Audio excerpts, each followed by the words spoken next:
जय हिंद दोस्तों।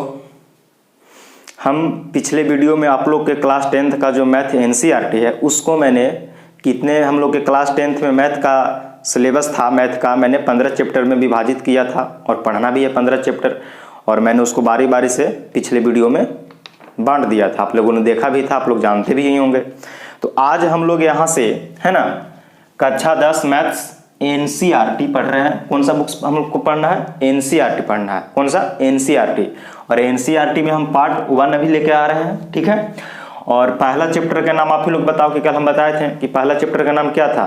तो आप बोलोगे कि पहला चैप्टर का नाम तो था वास्तविक संख्या। क्या था? वास्तविक संख्याएं नाम था, और इसको अंग्रेजी में रियल नंबर्स कहते हैं। क्या कहते हैं? रियल नंबर्स कहते हैं। तो चलिए इस टॉपिक को हम लोग कवर करते हैं, ठीक है। आप ध्यान से देखिएगा जी, ठीक है। आप इसको समझने का प्रयास कीजिएगा, ठीक ना, कि क्या है इस टॉपिक में।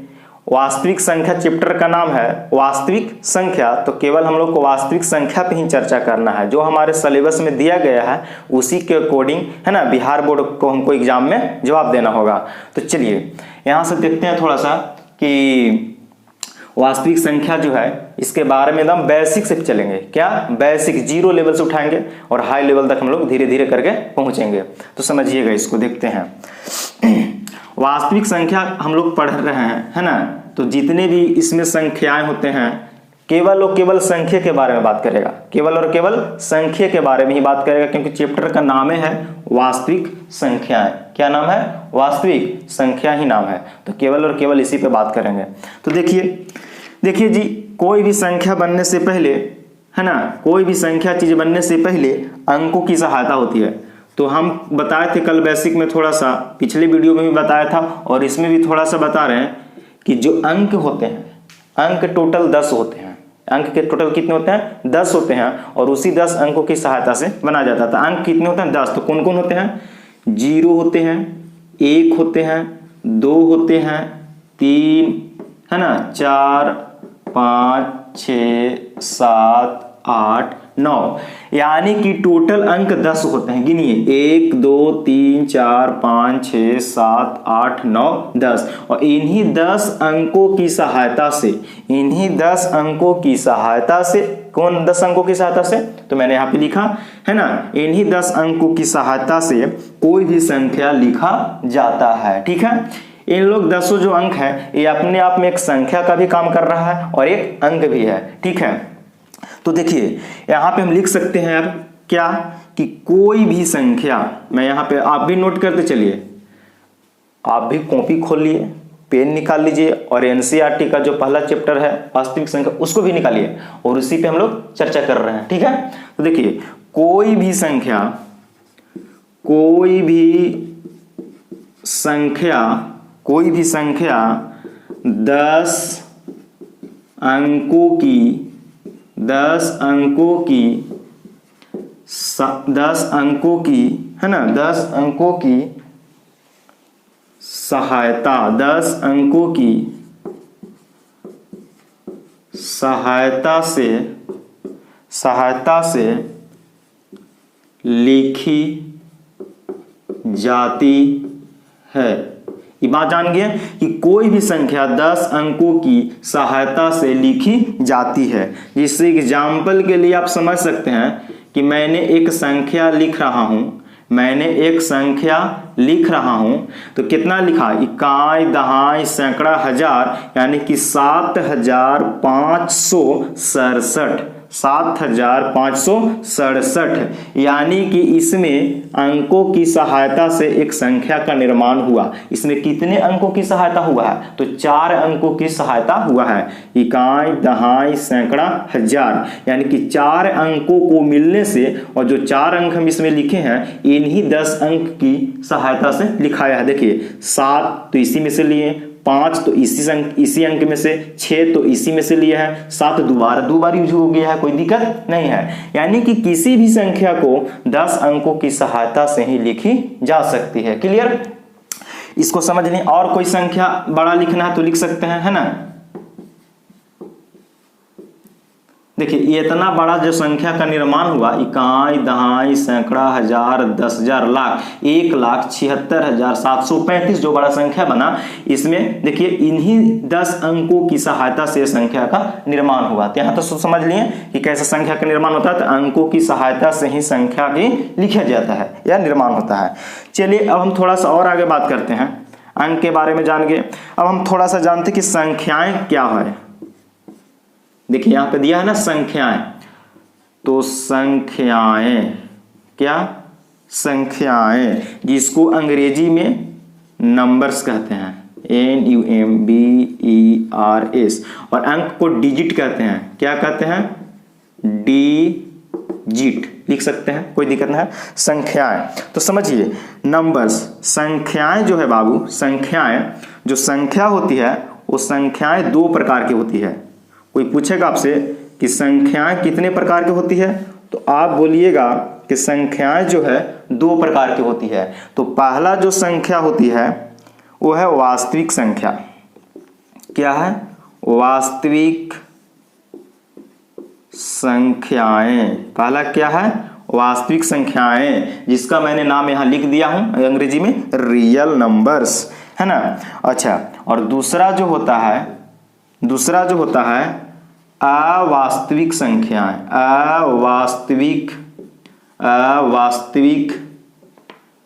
अवास्तविक संख्या, या इसी के गांव नाम है काल्पनिक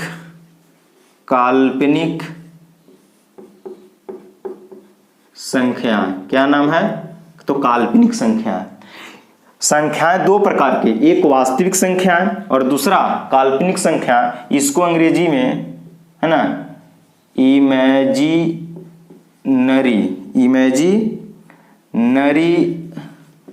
नंबर्स कहते हैं। क्लियर। अच्छा, संख्या, कोई पूछेगा कि संख्या कितने प्रकार की होती है, कोई पूछेगा आपसे कि संख्या कितने प्रकार का होता है, तो बोलिएगा कि दो प्रकार के। कौन कौन होता है, तो पहला वास्तविक संख्या रियल नंबर, और दूसरा अवास्तविक संख्या या काल्पनिक संख्या। संख्या दो प्रकार की होती है। क्लियर हो गया। अब हम यहाँ से, अच्छा, हम लोग को पढ़ना कौन सी संख्या के बारे में है, तो हम लोग के चैप्टर का नाम है वास्तविक संख्या। क्या नाम है, वास्तविक। तो हम लोग केवल कक्षा 10 में केवल और केवल वास्तविक संख्या पर ही चर्चा करेंगे, न कि अवास्तविक या काल्पनिक संख्या पर। एक कक्षा जानते हैं कहाँ पढ़ना है, हम लोग को पढ़ना है, लेकिन कक्षा 11th में पढ़ना है। कहाँ पढ़ना है, कक्षा 11th में पढ़ना है, इसलिए हम लोग इसको पर चर्चा नहीं करेंगे, हम लोग चर्चा करेंगे वास्तविक संख्या पर। क्लियर हो गया कि संख्या दो भागों में बटा है। क्लियर। चलिए अब आगे बढ़ते हैं यहाँ से, ठीक है। आप भी नोट करते चलिएगा ना, इस सब कॉपी में, अच्छा रहेगा।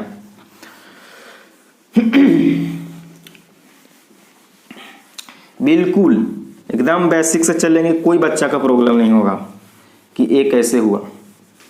चलिए हम लोग जान गए कि संख्या दो प्रकार की होती है, वास्तविक संख्या और काल्पनिक संख्या। कोई पूछेगा आपसे कि संख्या कितने प्रकार की होती है, तो बोलिएगा दो प्रकार की होती है, वास्तविक संख्या, काल्पनिक संख्या। वास्तविक संख्या और काल्पनिक संख्या। अब चलिए, अब यहां से थोड़ा सा हम लोग जानते हैं कि वास्तविक संख्या के बारे में जानते हैं ना जी। तो अब देखिए यहां से वास्तविक संख्या जो होता है, ये भी बाबू वास्तविक संख्या जो होता है दो प्रकार की होती है। वास्तविक संख्या भी कितना प्रकार की होती है, हम लोग कक्षा 10th में किस संख्या के बारे में पढ़ना है, तो वास्तविक संख्या के बारे में। तो वास्तविक संख्या जो होती है दो प्रकार की होती है। कौन कौन होती है भाई, तो पहला होता है परिमेय संख्या, परिमेय संख्याएं, इसको अंग्रेजी में क्या कहते हैं, तो रेशनल नंबर्स। और जो दूसरा संख्या होता है वो है अपरिमेय संख्या, अपरिमेय संख्याएं, जिसको अंग्रेजी में इरेशनल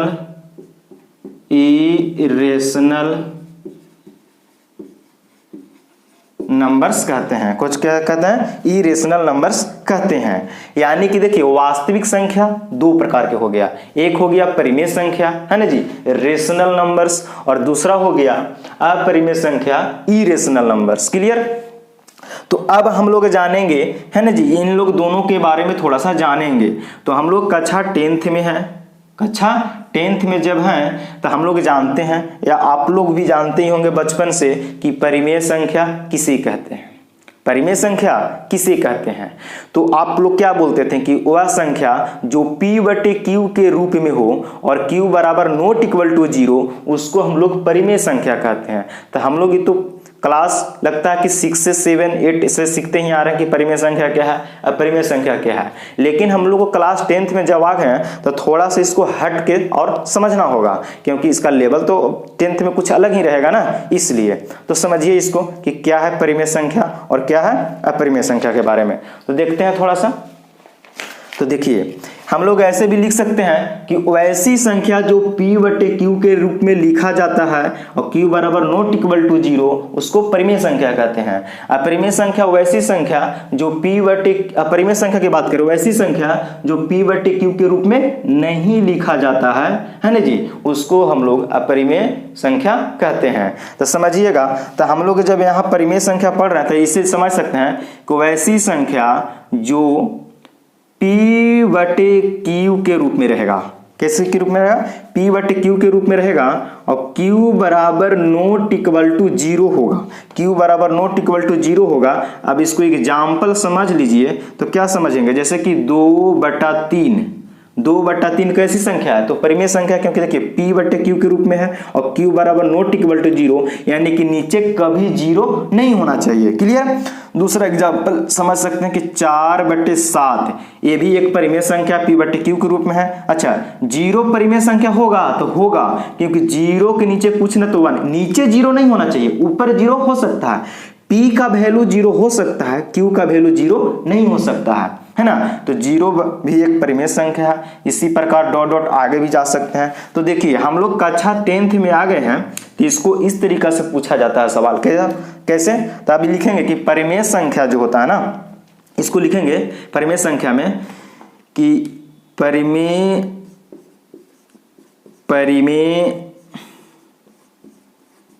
संख्या का दशमलव प्रसार शांत या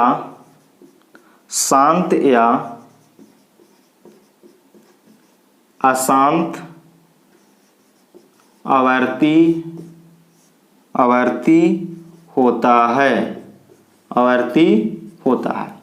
परिमेय संख्या का दशमलव प्रसार शांत होगा, क्या होगा, या तो शांत होगा या तो अशांत आवर्ती होगा। ठीक है, तो इसको हम लोग शांत होगा कि अशांत आवर्ती, क्या आ गया भाई नया चीज थोड़ा सा 10वां में, कि परिमेय संख्या का दशमलव प्रसार शांत या अशांत आवर्ती होगा। तो इस पे हम लोग चर्चा करते हैं। ठीक है, और इसमें क्या लिख सकते हैं अपरिमेय संख्या में, कि वैसी संख्या जो p/q के रूप में नहीं हो, क्या p/q के रूप में नहीं हो ना जी, उसी को हम लोग अपरिमेय संख्या कहते हैं। इसको एग्जाम्पल क्या होगा, तो देखिए √2, √3, √5, क्योंकि √4 का वर्गमूल 2 होता है और 2 अपरिमेय संख्या नहीं, परिमेय संख्या होता है। वैसी संख्या जिसका पूरा वर्गमूल नहीं निकलता हो और रूट में रहे, वो सब अपरिमेय संख्या होते हैं। ऐसे √6 डॉट डॉट ऐसे और आगे ले सकते हैं, कोई दिक्कत नहीं है। और यहाँ पे भी लिख सकते हैं कि अपरिमेय संख्या का जो होता है, थोड़ा सा क्लास 10th में क्या पढ़ाना इसमें, कि आप इसका जो होता है अपरिमेय संख्या, अपरिमेय संख्या है ना जी, इसका जो दशमलव प्रसार होता है, क्या होता है, दशमलव प्रसार अशांत, क्या होता है जी, अशांत अनावर्ती होता है, अशांत अनावर्ती होता है। क्लियर। तो देखिए परिमेय संख्या के बारे में जाने कि वैसी संख्या जो p बटे q के रूप में होना चाहिए, q बराबर नॉट इक्वल टू 0 होना, मैंने तो नीचे 0 नहीं होना चाहिए, हर में 0 नहीं होना चाहिए। जैसे एग्जांपल देखे 2/3 4/7 0/1 0 भी हुआ है परिमेय संख्या, क्योंकि नीचे हर में 0 नहीं होना चाहिए, ठीक है। ठीक, और लिख बोलेंगे कि परिमेय संख्या का दशमलव प्रसार शांत होता है या अशांतवर्ती होता है। आप परिमेय संख्या में क्या देखें तो वैसी संख्या जो p बटे q के रूप में नहीं होना चाहिए। एग्जांपल के लिए √2 √3 √1 का है नहीं लिए कि 1 का वर्गमूल कितना होता है तो 1 होता है, तो एक परिमेय संख्या हो जाएगा। √2 का वर्गमूल पूरा पूरा नहीं निकलता, पॉइंट में जाता है ना जी, दशमलव में। √3 का भी पूरा पूरा नहीं, √4 का वर्गमूल 2 होता है, आप लोग कक्षा 8 में देखे होंगे। √5 का वर्गमूल भी दशमलव में जाता है, यानी कि जितने भी वैसी संख्या जो रूट में रहे और पूरा पूरा वर्गमूल नहीं निकले वो सब के सब अपरिमेय संख्या होते हैं। और अपरिमेय संख्या का दशमलव प्रसार अशांत अनावर्ती, इस चीज को हम लोग समझते हैं कि शांत किसको कहेंगे, अशांत आवर्ती किसको कहेंगे और अशांत अनावर्ती किसको कहेंगे। तो इसको हम लोग क्वेश्चन से अभी देखते हैं कि किसको क्या कहते हैं, ठीक है। देखिए आप लोग भी ऐसे डायग्राम बनाते हुए चलिएगा और इसको समझते चलिएगा तो आसान होगा।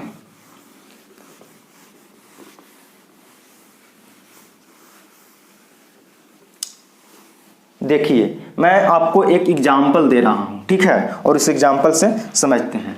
1/8 क्या एग्जाम्पल लिया, 1/8। तो 1/8 आप ही लोग बताओ कि परिमेय संख्या क्या परिमेय संख्या, तो आप तो बोलोगे कि 1/8 p बटे q के रूप में है, यानी कि परिमेय संख्या। तो परिमेय संख्या में भी कौन हो गया, शांत होगा कि अशांत आवर्ती होगा। तो इसको भागा देके चेक करते हैं। तो जब 8 से आप 1 में भागा दोगे, 8 से कितना भागा दोगे, 1 में भागा दोगे, 8 से 1 में, तो भाग नहीं लग रहा है 0 और पॉइंट देंगे, फिर यहाँ पे दशमलव के बदला में 0, फिर 8 है कम 8, 10 में से 8 गया 2, फिर दशमलव के बदला में 0, आप लोगों को भाग आता होगा, फिर 8 दूनी 16, फिर 4 हो गया, फिर दशमलव के बदला में 0 डालेंगे, 8 पंचे 40 हो गया, कट गया, यानी कि दशमलव प्रसार इसका क्या आया जी, तो 0.125 0.125। तो जब भागा दिए 1 में तो पूरा पूरा इसका दशमलव क्या हो गया, दशमलव में गया लेकिन पूरा पूरा कट गया। इसी को हम लोग कहते हैं, इस संख्या को क्या बोलेंगे,